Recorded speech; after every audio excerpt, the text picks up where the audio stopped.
E quantas pessoas eu já vim, né, falar assim para mim, ai, nossa, porque está acontecendo isso, eu estou pensando em desistir da residência, ai, não, porque está acontecendo aquilo, eu não sei se eu vou seguir isso aqui, eu acho que é melhor eu parar um pouquinho.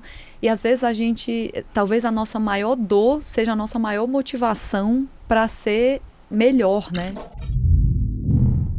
Sejam muito bem-vindos a mais um episódio do Cardiologia na Prática. E hoje a gente vai ter um convidado sensacional que eu vou apresentar para vocês. Mas antes, para quem não me conhece, eu sou o Dr. Bruno Coelho, cardiologista e ecocardiografista. E esta aqui é a doutora Bárbara Valente, cardiologista também pelo Instituto Dante Paz Neves de Cardiologia. E o nosso convidado de hoje para a nossa série de carreira médica é um convidado super especial.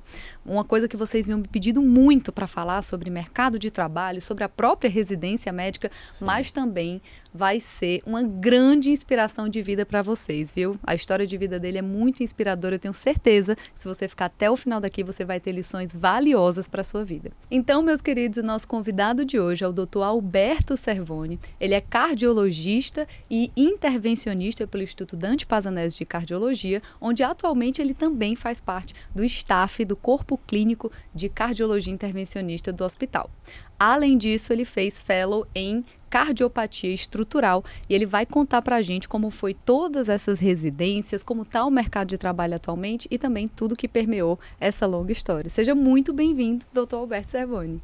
Muito obrigado, Bárbara, Bruno. Querida, a gente está muito feliz de te receber aqui.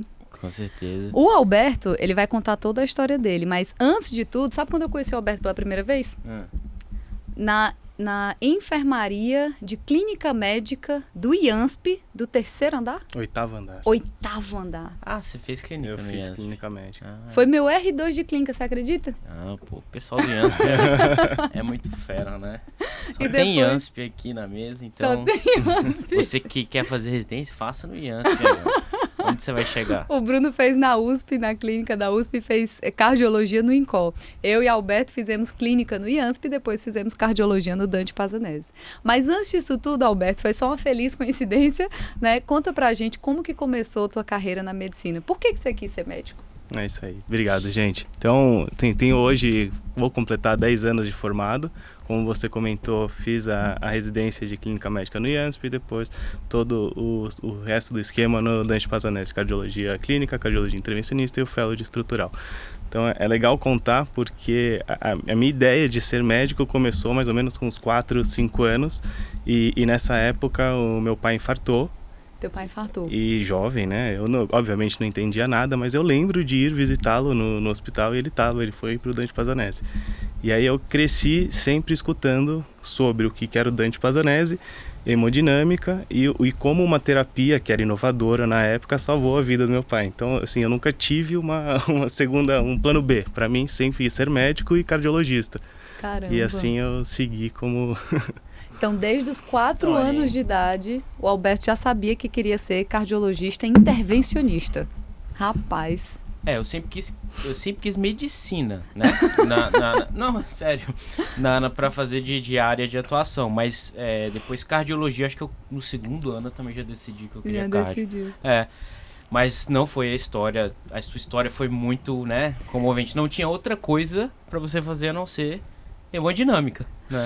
Esse foi sempre o que eu desejei. Às vezes, claro, na faculdade você começa a se ver outras histórias, gostar de outras matérias, mas assim, meu foco sempre foi na cardiologia, principalmente cardiologia intervencionista. Cardiologia intervencionista. Agora, especificamente, Alberto, você fez cardio no Dante, que a gente já falou um pouquinho de como é desafiador, principalmente o R1 de cardiologia no Dante, né? São muitos plantões, mas a própria hemodinâmica também tinha essa fama, né? Que é a subespecialidade da cardiologia. Para quem não entende, gente, quando você faz cardiologia, você precisa primeiro ter feito clínica médica para depois poder fazer cardiologia. Sim, E residente. na sequência tem as subespecialidades da cardiologia. Tem coronariopatias, que foi o que eu fiz. Tem ecocardiografia, que é o exame ecocardiograma que o Bruno fez. E tem hemodinâmica, né? Então, são mais 2 anos, né? E tinha uma fama bem pesada, né? De ser uma residência bem puxada. Só um adendo rapidinho, acho que deve ter estudante aqui que está ainda no 4º ano, 3º ano. Cardiologia intervencionista, pessoal, é o hemodinamicista, tá? Perfeito. Aquele cara que faz cateterismo, angioplastia, só para deixar claro. Boa. É exatamente o que você falou. Eu lembro desde quando a gente entrou como cardiologista, na residência de cardiologia, o meu primeiro estágio foi na hemodinâmica. E isso te balança um pouco, porque era uma rotina extremamente exaustiva. A gente ia sair da enfermaria por volta das 10 horas da noite. Muitos pacientes, muita coisa para fazer. Então você pensa, cara, será que essa é a rotina que eu vou querer para minha vida? Mas quando você começa a viver aquilo, você tem bastante recompensa de que a gente chega lá para comentar um pouquinho mais. Mas era isso, né? Porque assim, a gente no R1 de cardiologia, a gente roda na enfermaria de hemodinâmica, né? Tanto na enfermaria de angioplastia quanto a do cateterismo especificamente. E, cara, a gente viu o volume, assim. Pro R1 era muito puxado, porque a gente tinha que admitir todo mundo, tinha que ajudar os R+, mas pros R+, que estavam R da especialidade, a gente era... Porque, assim, quantos cateterismos o Dante faz num dia, por exemplo? Lá, isso é bacana. A gente tem, no geral, entre uns 50 procedimentos por dia. 50 obviamente são divididos. São divididos entre angioplastias, cateterismo. Também tem a parte da endovascular, que eles ficam algo em torno de uns 6, 8 pacientes são deles. Perfeito. Então, se a gente for pensar, isso são uns 42 da cardiologia. 42 pacientes. E assim, claramente, né, os pacientes que são direcionados para o Dante Pazanese, a maioria deles, quando precisa de angioplastia, não são angioplastias simples, né? Porque o Dante Pazanese é um centro de referência, né, em cardiologia intervencionista, não só no Brasil, mas na América Latina, no mundo, né? Inclusive, vocês vivem indo para o TCT apresentar trabalho, né? Fazer até caso ao vivo. Então, quem não conhece é sensacional, gente. Então, de fato, assim, o volume de cateterismos e de angioplastias é muito grande. Mas não acaba aí, né? Ainda tem a enfermaria.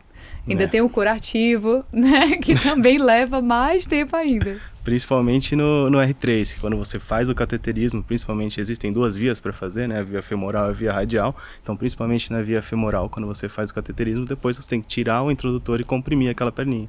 Normalmente você vai ficar uns 15, 20, 25, 30 minutos para comprimir e parar o sangramento. Exato. E eles não deixam o R1 fazer isso, tá, gente? Principalmente quando é femoral. Porque a chance de sangramento é muito grande. E aí depois o staff cai em cima do R da emo que deixou. Mas de fato, o que eu achava mais legal, cara, na residência, quando a gente passava lá como R1, era a parte acadêmica. A parte acadêmica da hemodinâmica era muito forte, né? Então, mesmo que você tivesse muito procedimento para fazer, mesmo assim vocês tinham que chegar mais cedo. Toda quinta-feira tem discussão de artigo e eles vão preparando os residentes, gente, para apresentar no TCT, tá? No Congresso Europeu. Então, não é assim, vai lá, apresenta esse trabalhinho. Não.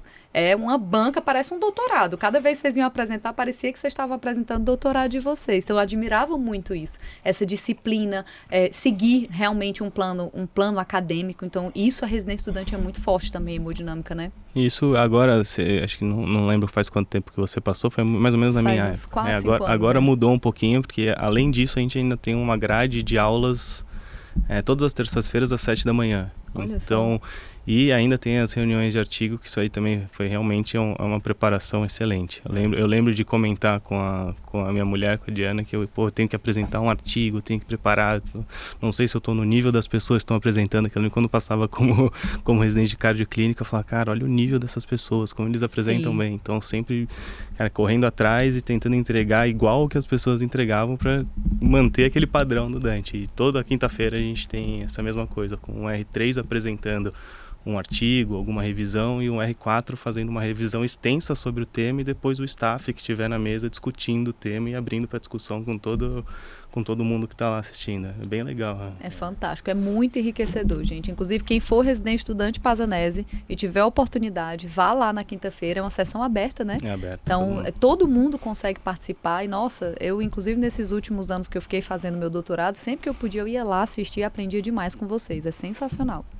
Aí, no caso, você fez o R1 e o R2 de cardiologia intervencionista, né? E foi, de fato, 2 anos muito desafiadores. No R2 melhora um pouquinho? Ou o que diminui de trabalho em relação ao R1 de hemodinâmica? Em relação a trabalho, melhora, mas em responsabilidade você piora.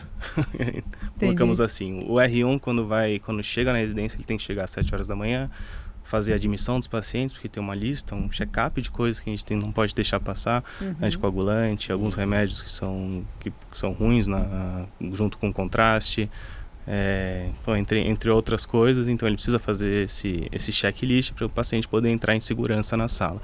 Só que o R2, o R4, né, ele fica responsável pela sala de hemodinâmica. Então, em teoria, ele é quem está mandando ali. Sim. Então, tem que cuidar do R3, mostrar as coisas como faz. Obviamente, os staffs também estão sempre juntos, mas quem fica como responsável é o R2. Então, melhor em relação ao trabalho, mas pior em relação à responsabilidade, que é muito bom, que é o que a gente vai enfrentar no nosso dia a dia, né? Que já é um teste para a vida ali, né? Depois você termina, é você com você mesmo, você. Né? E esse dá um medo, não dá? Você ficou com medo quando você terminou a hemodinâmica? Falei, agora é comigo, só eu, sozinho, para fazer uma angioplastia. A famosa noite da sabedoria, né? De uma hora para outra você, cara, um exímio operador, você sabe de tudo. Mas, né? obviamente, isso é uma coisa que a gente tem que entender numa residência. Obviamente, você não vai sair sabendo de tudo. Então, a gente precisa construir uma base muito sólida para lá na frente a gente continuar subindo. Perfeito. Então, sim, eu tive muita segurança no primeiro procedimento que eu fui fazer. Não sei também se imaturidade, mas eu tive segurança em fazer. Você já tinha feito muito, né? Um volume é muito grande, cara. Então, acho que essa questão da prática, ela é cansativa, né? É uma residência cansativa. Cardiologia é uma residência cansativa. Não é uma residência ambulatorial, né? Então, a cardio, o R1 e o R2 da cardio, pessoal, para quem tá querendo, é legal, é muito gratificante, mas é puxado. Né? Principalmente para mim foi o segundo ano de cardio, eu quase desisti de tanto cansado de plantão, assim, estafado. Depois veio o eco, que veio, igual você falou, uma responsabilidade diferente, porque aí você já está emitindo o seu laudo é assinado, né? Assim como você também faz, é a sua responsabilidade, mas aí se amparar de uma instituição boa, acho que isso faz toda a diferença, né? Te dá essa segurança pro pós, né? Pro dia seguinte que você falou aí. Né? A noite da sabedoria. A noite da sabedoria. Mas, além de tudo, gente, o Beto passou assim... O R2 foi onde você teve o maior desafio, não foi? Foi um desafio muito grande. Foi no R2, não foi? Foi no R2. Conta pra gente como foi.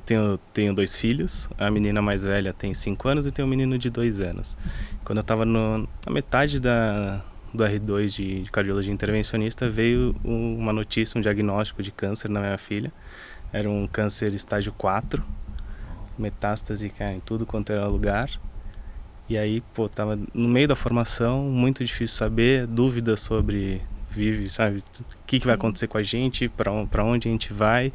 E aí é um momento que balança realmente, né? O que eu vou fazer? Eu continuo aqui, eu foco só na minha filha. E esse foi um momento, para mim, foi realmente uma virada, porque eu conversei com a Diana, minha mulher, a gente optou, cara, você vai cuidar da nossa filha, e eu consegui seguir a residência da melhor forma possível. Graças a Deus não tive prejuízo, mas a partir daí você entende, né? O quanto você tem que se dedicar, construir, porque amanhã você é um pai de família, você tem que lutar pela família. E ela tava totalmente dedicada à minha filha, eu estava dedicado a construir a carreira. Isso foi... Perfeito. Pela família. Pela família. Então era muito bonito de ver, porque foi nessa época que eu estava correndo atrás dos pacientes do doutorado e, cara, eu te via lá com sangue no olho de fazer o negócio acontecer, sabe? Assim, ninguém sabia de nada. Se você não conversasse contigo e tal, cara, ninguém tinha a menor ideia. Ele estava trabalhando como se nada tivesse acontecido, sabe? Assim, de uma resiliência inabalável, sabe? E eu achei aquilo muito inspirador, sabe, Beto? Porque, assim, cara, a gente passa por muita coisa na nossa vida, cada um tem os seus desafios, né? E quantas pessoas eu já vim, né, falar assim pra mim, ai, nossa, porque tá acontecendo isso, eu tô pensando em desistir da residência, ai, não, porque tá acontecendo aquilo, eu não sei se eu vou seguir isso aqui, eu acho que é melhor eu parar um pouquinho.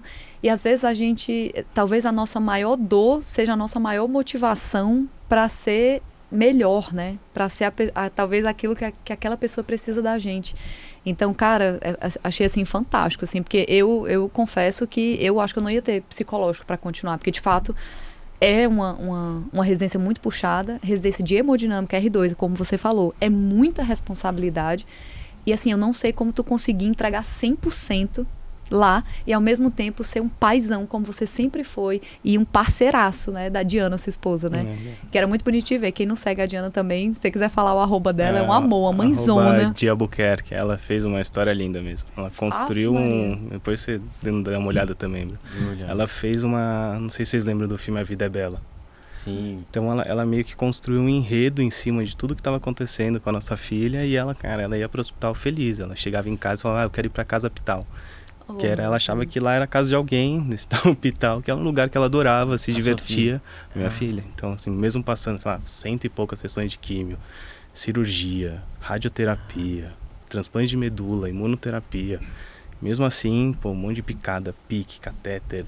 Eu chegava lá feliz, quero ir para casa do hospital. Então é muito bonito. Rocha de então Ana, acho que esse mérito é mais dela do que meu. Ela conseguiu segurar muito bem as pontas para que eu pudesse. Cara, mas os dois, né? Assim, a gente não tinha, eu não sabia da história, né? Fiquei sabendo aqui agora.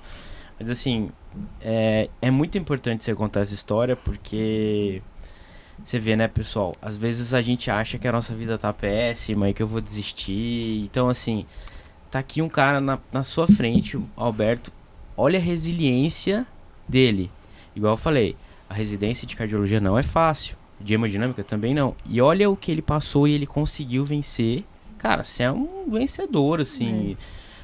Eu acho que a sua história deveria influenciar e depois desse podcast, quem assistir vai sentir muito mais força pra continuar. Sim. Todo mundo tem problema, né? Mas se você for desistir, lembra do Alberto. Ele tinha uma filha doente, assim, mas graças a Deus deu tudo certo. Graças a Deus, deu tudo certo, mas ele conseguiu vencer.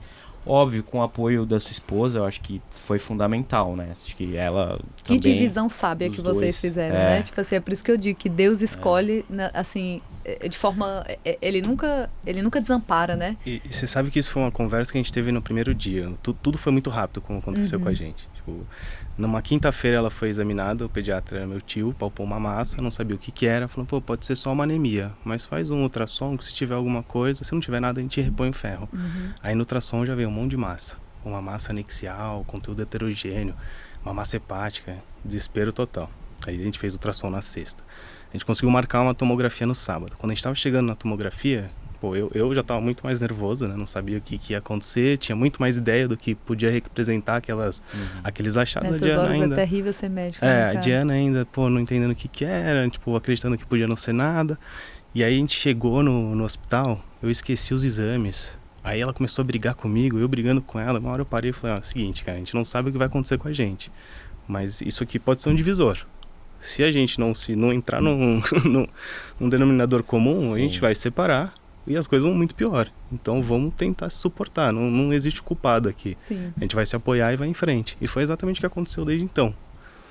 E a gente conseguiu se apoiar muito, obviamente, porque assim, eu acho que o casal que enfrenta isso, ele enfrenta qualquer coisa. Acho que é muito difícil. Você começa a culpar outra pessoa por outras coisas, né? Você começa a brigar, medo, insegurança. Então... E ela ia sentir, né? A sua filha ia sentir. E ela chamava de casa Pital justamente porque ela tinha esse apoio de vocês dois, né? Tipo, foi lindo. Eu acompanhei a Diana no Instagram e eu chorava, assim, vendo. Eu falava assim, meu Deus.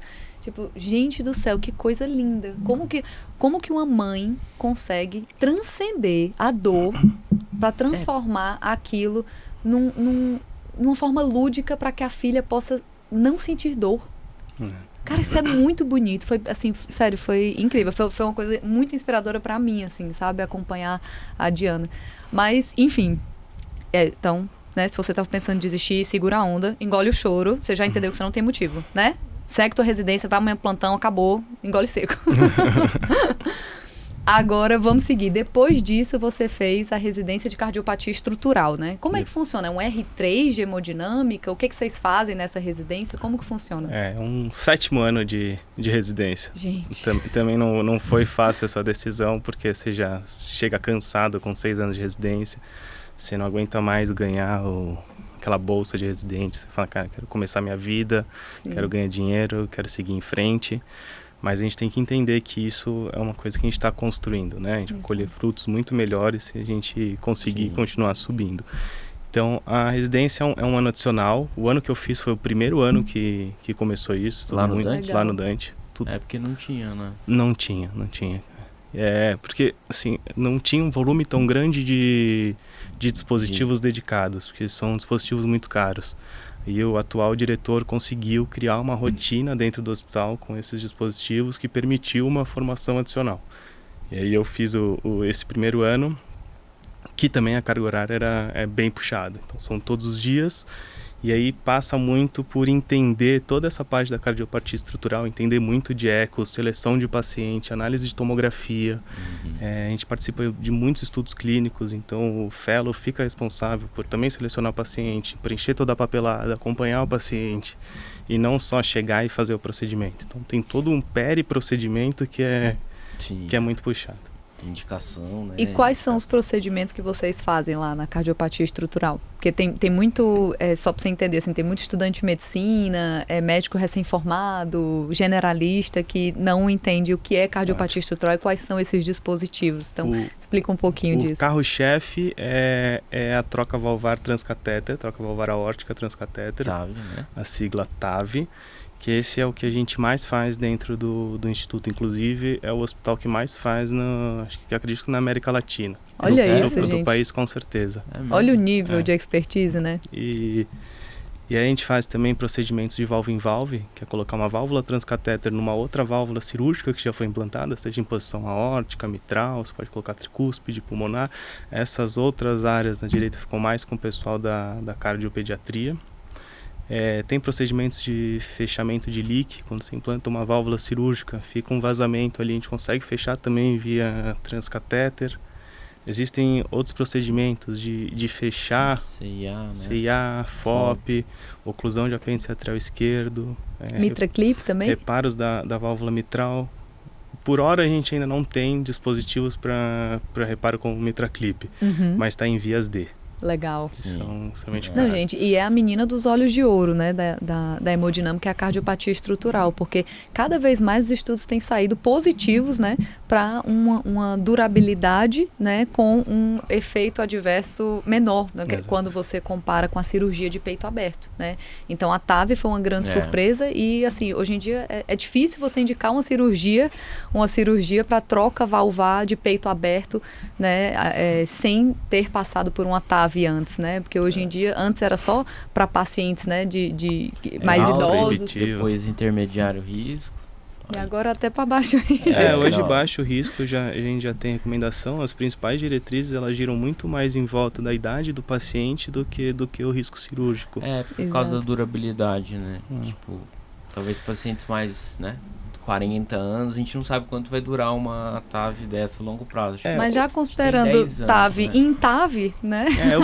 O que você tem que pensar é que, assim, todas as válvulas de tecido, elas vão degenerar em algum momento. Então, a válvula cirúrgica, por ter mais tempo de evolução, a gente conhece muito melhor como ela se comporta. A gente sabe que em 8, 10 anos é uma média que elas vão começar a degenerar. E tem dados de registro, principalmente, com segmento de 6, 8 anos, com uma durabilidade muito parecida com a válvula cirúrgica. E existe também um estudo que tem um segmento de 10 anos, que é o Notion, que mostrou uma durabilidade também equivalente, às vezes até melhor. Então, assim, existe realmente essa tendência, quando você vai pegar dados de incidência de troca valvar aórtica versus cirurgia, mundialmente a TAV está crescendo exponencialmente, a cirurgia vem caindo. A gente tem que entender, é tudo uma troca de informação e tem que trabalhar junto com as cirurgias. Os pacientes que não são viáveis para a troca valvar aórtica, o que você tem que entender é que a estenose aórtica é uma epidemia, a gente vai precisar trocar aquela válvula. Então, seja ela TAV ou cirurgia, a gente tem que entregar o que é melhor para o paciente. Perfeito, exatamente, perfeito. Aí no caso tu terminou o fellow, né, de cardiologia, de cardiopatia estrutural e foi contratado no Dante Pazanese como staff da hemodinâmica. Agora me conta esse plot twist, porque tu entrou, né, inicialmente sempre quis cardiologia porque o pai tinha tido um infarto e foi tratado no Dante Pazanese, foi angioplastado no Dante Pazanese e o pequeno Alberto decidiu que seria esse médico no futuro. E depois você foi contratado como staff. Como foi isso para ti, Beto? Isso para mim foi um dos momentos mais marcantes e para mim foi, assim, o ápice da minha carreira, as coisas que eu mais fico satisfeito por ter seguido todo esse caminho. E o mais legal é que o médico que atendeu meu pai na época... Isso que eu ia te perguntar, tá lá ainda? Tá lá ainda, e numa posição como diretor do hospital, e foi da boca dele que eu fui convidado a trabalhar. Então, por isso que eu digo, às vezes a gente vai patinando, não entende muito bem o que está acontecendo, aquela jornada de residência, plantão, pô, quero desistir, não quero desistir, será que isso está certo? Mas no momento a recompensa chega, sabe? A gente precisa fazer o que é o mais certo, estudar para poder... Se ultra especializar, né? Colher esses frutos no Exato. futuro. Porque não é todo mundo que vai ser convidado para ser médico staff de uma das maiores hemodinâmicas da América Latina, né? Então o Beto teve uma trajetória, dedicou, né? Sempre brilhou, sempre se destacou, apesar de todas as adversidades, ele sempre foi muito focado. E todo mundo sempre falava isso lá, né? Tipo assim, não, cara, não, pergunta pro Beto que ele sabe. Então, assim, ele sempre foi gêniozinho, entendeu? Sempre foi gênio, mas muito dedicado, muito resiliência, e a recompensa chegou. E é isso que eu falo, né, para as pessoas. Cara, não adianta você querer, às vezes, encurtar o caminho, né? Assim, eu sei que a própria faculdade de medicina, ela é cansativa, né? Você termina ali os 6 anos, no final do internato, você pensa, nossa senhora, eu preciso ganhar dinheiro, aí vem alguém ali, te oferece uma vaga, começa a dar plantão aqui, você vai crescer no hospital comigo. Cara... Não se perde do teu próprio caminho, né? Porque às vezes você deixa de se especializar e ter uma qualidade melhor de vida no futuro porque você achou que não, aqui eu vou conseguir ganhar dinheiro. Aquilo é ilusão, né? É uma coisa passageira. Isso é uma coisa muito engraçada, que eu brinco muito com os meus amigos não médicos, porque eles acabaram muito mais cedo a faculdade e já começaram a carreira muito mais cedo. E aí eles me perguntavam por que de tantas etapas, de tanta especialização, e eu brincava que o médico pode construir uma carreira invertida se ele quiser, porque você sai jovem, disponibilidade de plantão você tem à vontade, então eu vou trabalhar igual um maluco, eu vou ganhar muito bem, obrigado. Só que você começa pelo seu cansaço a não conseguir produzir tão bem. Então você começa uma carreira que você ganha muito bem no início, mas quando você vai ficando mais velho você vai ganhando menos. Então você tem que tomar cuidado com esse tipo de evolução. Exato. Isso é uma coisa que a gente às vezes observa dando plantão, tem muito plantão em hospital público, principalmente em cidade mais velha, você vê, cara, médico muito mais velho, já cansado, você fala, cara, coitado, tipo, você vê que ele não tá aguentando. Então a gente precisa construir a nossa carreira para lá na frente a gente também colher esses frutos, né? Conseguir trabalhar com mais qualidade, menos e ter uma remuneração melhor. Exato. E passar a ser a única opção, né? Então, assim, quando você se ultra especializa dentro desse cenário, não é todo mundo que faz o que o Roberto faz, né? Então, são poucas pessoas que fazem com a expertise que ele faz. Então, quando as pessoas pensam em alguma, né? Eu tenho um paciente, então eu digo assim, da gente que é cardiologista clínico mesmo, né? Quando eu tô com um paciente aqui com estenose aórtica, quero avaliar, poxa, eu já sei para quem eu vou encaminhar para o Alberto, acompanhei a trajetória dele, sei o quanto ele é dedicado e tudo. Então, assim, quanto mais você se ultra especializa, você passa a ser a única opção na cabeça do seu paciente e também na cabeça das pessoas que te acompanharam, né, para te encaminhar aquele paciente. Então, por isso que é interessante, né? Quanto mais você se dedica, quanto mais você se especializa, melhor é para você, sem sombra de dúvida. E o que você falou é fantástico, assim, você tocou num ponto muito importante, que às vezes o médico, quantos médicos você vai no pronto-socorro, né, e tem aquele médico lá de 60 anos, aí você fala assim, putz, o que aconteceu? Ele é cansado, né, não consegue mais dar plantão, mas tem que estar ali. Por quê? Porque ele se vinculou que a única maneira que ele tem de ganhar dinheiro é através das 12 horas do plantão. Então, ele decidiu aquilo lá no passado, não quis se especializar, não quis seguir uma carreira mais de especialista e continuou. E aí, infelizmente, pessoal, fisicamente você não consegue sustentar isso do mesmo que você sustenta com 30 anos, com 60. Você não vai fazer isso. E como você só depende disso, aí passa a ser muito difícil. Às vezes a conta não fecha. Eu já vi vários, assim, sabe, com dificuldade financeira por dedicar uma vida inteira num plantão. Então, assim, se você tem vontade, o que eu recomendo, assim, até para os estudantes, eu dou aula para interno. O que eu vejo de vocês? Às vezes o cara não tem condições de fazer o que você fez, por exemplo, de seguir essa carreira de 7 anos, né? Ele não tem, ele tem uma família ele formou médico, mas ele tem que trabalhar, ele tem que gerar dinheiro, né? Por algum N motivos. Mas não deixe de se especializar de alguma maneira. Tem pós-graduação. Tá? Você tem pós-graduação, você tem outros meios de você se tornar qualificado e gerar né, uma hora sua que valha muito mais se qualificando, não necessariamente com residência. Às vezes o ideal é residência, mas às vezes não dá. Mas se qualifique, faça uma pós-graduação, trabalhe em uma área específica, que eu acho que isso você vai ter uma vida com uma qualidade de vida melhor. E aí com 50 anos você pode fazer o seu horário, né? Você pode ser bem remunerado pelo que você faz e gostar do que você faz, né? Então, que é o mais importante. Você, por exemplo, deve amar o que você faz. Aquilo é um prazer. Então, aquilo não é você levanta, não é aquilo que você vai, ter que trabalhar agora. Não, você levanta, vou trabalhar. Você pode estar cansado, né? Fico animado. O procedimento é uma coisa que... Isso é muito gratificante, né? Assim como você está no consultório e vê um paciente melhorar, isso é mais às vezes do que o dinheiro, né? É mais do que o que você ganhou ali naquele momento. Mas é a gratificação, né? Sem dúvida. E me fala, Alberto, se você... A gente já está se encaminhando aqui para fechar o podcast, mas se você pudesse falar para um médico jovem, né, que vai começar essa construção agora, o que é que você deixaria de lição para ele? Assim, o que foi de mais valioso que você conquistou ao longo de todos esses anos, né, de muita resiliência, de muita dedicação, que você gostaria de deixar esse ensinamento para quem vai construir a mesma história e se espelha em você para construir essa história? Essa é uma excelente pergunta. Acho que é meio que resumir tudo que a gente conversou aqui, né? Você tem que ter um foco. Você tem que entender que aquilo que está passando é parte de um processo para um objetivo maior. Então, muitas vezes você vai estar exausto dando plantão, você não vai estar entendendo por que você tem que ficar dando plantão pela residente. No dia seguinte você continua trabalhando no hospital, por que você está passando tantas noites fora de casa. Mas é aguentar, seguir em frente, que no final o resultado chega, né? A conta fecha. Fecha, vale a pena. É isso aí. Meus queridos, acabamos de finalizar mais um episódio maravilhoso do Cardiologia na Prática podcast falando sobre carreira médica. Então, né, hoje vocês aprenderam muito sobre como funciona essa residência, o quanto de espaço, né, que tem para cardiologista ainda intervencionista e principalmente a menina dos olhos, né, que é a cardiopatia estrutural. Eu vou deixar aqui embaixo na descrição desse vídeo o @ do Dr. Alberto, né, se você tiver interesse de trocar, né, algum paciente, discutir algum caso com ele, eu tenho certeza que o Alberto sempre foi super aberto para discutir esse tipo de caso e, sem dúvida, ele é uma das nossas maiores referências nacionais na área de cardiopatia estrutural. Obrigado, Bárbara. Obrigado, viu, Bruno? Foi ótimo.